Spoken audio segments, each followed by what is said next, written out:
PM Modi कल यानी कि 14 जून को स्लोवाकिया पहुंचेंगे और 16 जून तक वो वहां पर रहेंगे। और इस दौरान स्लोवाकिया के साथ भारत ने आज कौन कौन से समझौते किए हैं ये आपको बताने वाला हूं। लेकिन पहले देखिए कि पीएम मोदी किस तरह से डिप्लोमेसी का अलग अंदाज अपनाए। पीएम मोदी इस वक्त स्लोवाकिया में, यूरोप का एक ऐसा देश जिसके साथ भारत के दोस्ताना संबंध 33 साल पहले बन गए, लेकिन इस दोस्ती को मजबूत करने की कोशिश किसी भी भारतीय प्रधानमंत्री ने नहीं की। बॉस, कल यानी कि 14 जून को जब पीएम मोदी का प्लेन स्लोवाकिया की धरती पर लैंड हुआ, तब एक नया इतिहास लिखा गया और भारत एक रिकॉर्ड भी मोदी के नाम बना गया। नरेंद्र मोदी वो पहले भारतीय प्रधानमंत्री बन गए जो स्लोवाकिया पहुंचे। इससे पहले कोई प्रधानमंत्री गया ही नहीं, किसी को लगा ही नहीं कि स्लोवाकिया जाना चाहिए और वहां जाकर दोनों देश की जो दोस्ताना संबंध है उसको कैसे और अच्छा और बेहतर किया जा सकता है, क्या नया किया जा सकता है। पीएम मोदी से पहले देश के 15 प्रधानमंत्रियों में से कोई भी आज तक स्लोवाकिया नहीं गया। लेकिन पीएम मोदी ग्लोबल साउथ में भारत की चमक और धमक बढ़ाने के लिए छोटे छोटे देशों से भी दोस्ती गहरी करते जा रहे हैं। पीएम मोदी ने 2014 से अब तक 81 देशों की यात्रा की और इसमें से स्लोवाकिया समेत अब तक 8 ऐसे देश हैं जहां मोदी के रूप में कोई भी भारतीय प्रधानमंत्री पहली बार गया। आप देखिए कि पीएम मोदी 2015 में मंगोलिया जाने वाले पहले भारतीय प्रधानमंत्री बने और इसके बाद पीएम मोदी 2017 में पहली बार इजराइल गए। इसके अगले साल यानी कि 2018 में पीएम मोदी फिलिस्तीन जाने वाले भी पहले भारत के प्रधानमंत्री और इसी साल रवांडा जाने वाले भी पहले पीएम वो बने भारत के।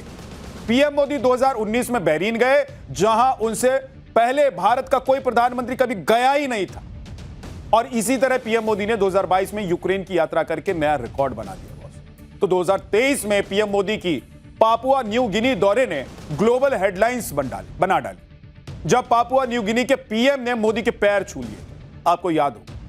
वहीं 2024 में पीएम ने ब्रुनेई की भी यात्रा की और एक रिकॉर्ड बना दिया भारत के पहले प्रधानमंत्री के तौर पर वहां जाने की। और कल पीएम मोदी ने स्लोवाकिया जाकर उस लिस्ट में एक और देश का नाम शामिल कर दिया जहां कोई भारतीय प्रधानमंत्री पहली बार गया। आप सोचिए बॉस कि प्रधानमंत्री नरेंद्र मोदी ने तय कर रखा है कि जो भी देश हैं, चाहे वो छोटे हैं चाहे वो बड़े हैं, सबसे ऐसा संबंध बना लेना है, ऐसी मित्रता करनी है कि जरूरत पड़ने पर, आपको याद है ना वो फॉर्मूला कि जहां पर सुई काम आता है तलवार थोड़ा ना काम आता है। इसलिए मोदी को पता है कि कहीं सुई और कहीं तलवार, जहां जरूरत जो पड़ेगी उसका इस्तेमाल किया जाएगा, उन संबंधों को बुनाया जाएगा। इसीलिए प्रधानमंत्री नरेंद्र मोदी छोटे छोटे देशों को भी अपने करीब ला रहे हैं, अपनी मित्रता बढ़ा रहे हैं। स्लोवाकिया के साथ भारत ने आज कौन कौन सी डील की इसके बारे में आपको बताने वाला हूं। लेकिन पहले देखिए कि पिछले 12 सालों में पीएम मोदी ने दुनिया भर में भारत की छवि कितनी मजबूत की और भारत को दुनिया के कितने सम्मान दिलाए हैं प्रधानमंत्री नरेंद्र मोदी ने। यह स्लोवाकिया में भी हमको देखने को मिला जब स्लोवाकिया के कलाकारों ने हमारा राष्ट्रगीत वंदे मातरम गा दिया। बॉस, हमारे देश में जिस वंदे मातरम को लेकर राजनीति हो रही है उसमें काट छांट की गई, आज वही राष्ट्रगीत विदेशी धरती पर पूरे शान और सम्मान के साथ गा लिया गया।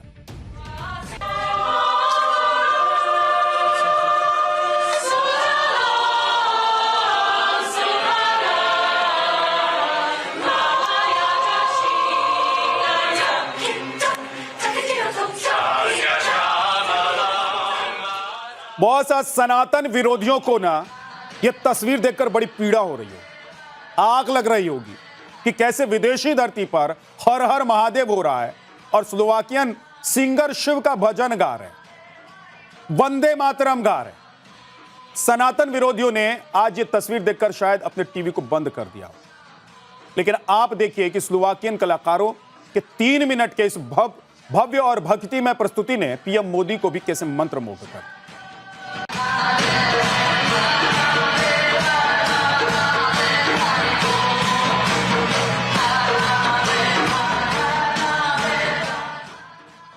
स्लोवाकिया से पहले पीएम मोदी फ्रांस गए थे जहां उन्होंने भारत इनोवेट्स का उद्घाटन किया और फ्रांस के राष्ट्रपति ने भी इस समिट में हिस्सा लिया। भारत इनोवेट्स पीएम मोदी की कौन सी दूरदर्शी सोच है जो आज साकार होते ही दुनिया भर की निगाहें इस समिट पर पड़ गई, यह भी आज आपको बताने वाला हूं। साथ ही फ्रांस के साथ भारत ने एआई को लेकर ऐसी कौन सी डील कर डाली है कि ट्रंप छाती पीटते रह जाएंगे, क्योंकि ट्रंप ने अमेरिकी एआई एंथ्रोपिक का एक्सेस दुनिया के लिए बंद कर दिया। तो अब भारत और फ्रांस ने मिलकर एआई तकनीक को साझा रूप से विकसित करने की डील की और इस डील के क्या फायदे होने वाले हैं यह भी आज आपको बताऊं।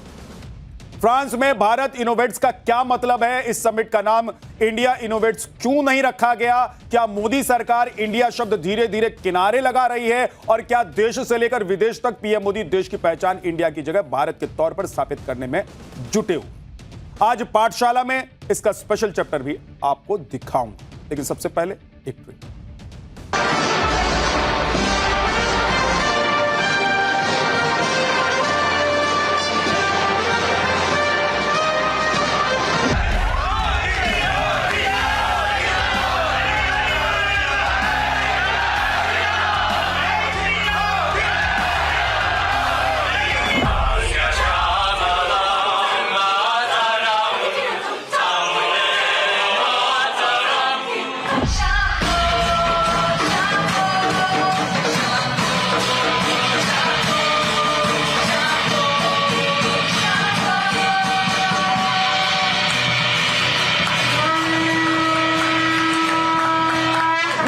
मुझे खुशी है कि इस ऐतिहासिक अवसर पर हमने अपने संबंधों को कॉम्प्रिहेंसिव पार्टनरशिप का दर्जा देने का निर्णय लिया है।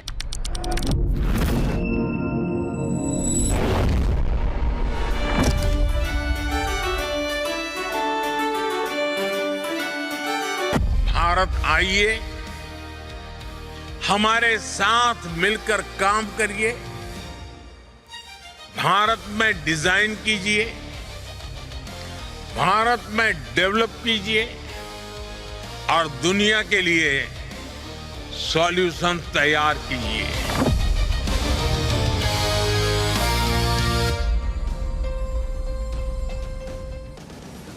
पीएम मोदी कल यानी कि 14 जून को स्लोवाकिया पहुंचे और 16 जून तक वो वहां पर रहेंगे और इस दौरान स्लोवाकिया के साथ भारत ने आज कौन कौन से समझौते किए हैं ये आपको बताने वाला हूं। लेकिन पहले देखिए कि पीएम मोदी किस तरह से डिप्लोमेसी का अलग अंदाज अपनाए हुए, वो ग्लोबल लीडर के साथ एक पर्सनल बॉन्डिंग भी कैसे करते हैं दुनिया के नेताओं के साथ, जो आज स्लोवाकिया में भी एक बार फिर से नजर आए।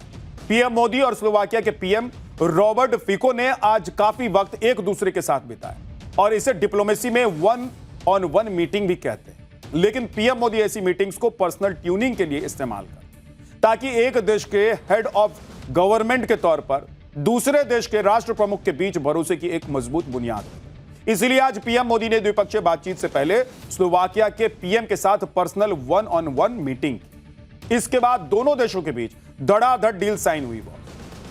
आप देखिए कि भारत और स्लोवाकिया के बीच डिफेंस सेक्टर में लेटर ऑफ इंटेंट साइन हुआ। इससे दोनों देश मिलकर डिफेंस सेक्टर में नए हथियार डिजाइन करेंगे और उसकी मैन्युफैक्चरिंग भी करेंगे, इसको लेकर सहमति हुई। आज स्लोवाकिया ने संयुक्त राष्ट्र सुरक्षा परिषद में भारत की स्थायी सदस्यता का समर्थन कर दिया है। यह भारत के लिए एक बड़ी कामयाबी है क्योंकि अब तक 100 से ज्यादा देश यूएनएससी में भारत की स्थायी सदस्यता का समर्थन कर चुके हैं। आज भारत ने स्लोवाकिया को अपना कॉम्प्रिहेंसिव पार्टनर बना लिया। इसका मतलब यह हुआ कि दोनों देशों के बीच व्यापक साझेदारी हुई। इसमें एक साथ कई सेक्टर पर फोकस किया गया। भारत ईयू एफटीए के तहत स्लोवाकिया के साथ भी डील हुई है। अब बहुत जल्द इसे लागू कर दिया जाएगा और स्लोवाकिया का बाजार भी भारतीय प्रोडक्ट के लिए खुल जाएगा। इसके अलावा स्लोवाकिया की एक यूनिवर्सिटी में एआई के लिए इंडिया चेयर की स्थापना की गई। वहीं भारत के डिजिटल मिशन को आगे बढ़ाने के लिए डिजिटल टेक्नोलॉजी में भी एमओयू साइन हुआ है और स्लोवाकिया के साथ भारत ने लेबर इमिग्रेशन पर भी एमओयू साइन किया है। यानी कि कौशल विकास मिशन के तहत भारत ने अपने हुनरमंद युवाओं के लिए एक और देश के दरवाजे खुलवा दिए।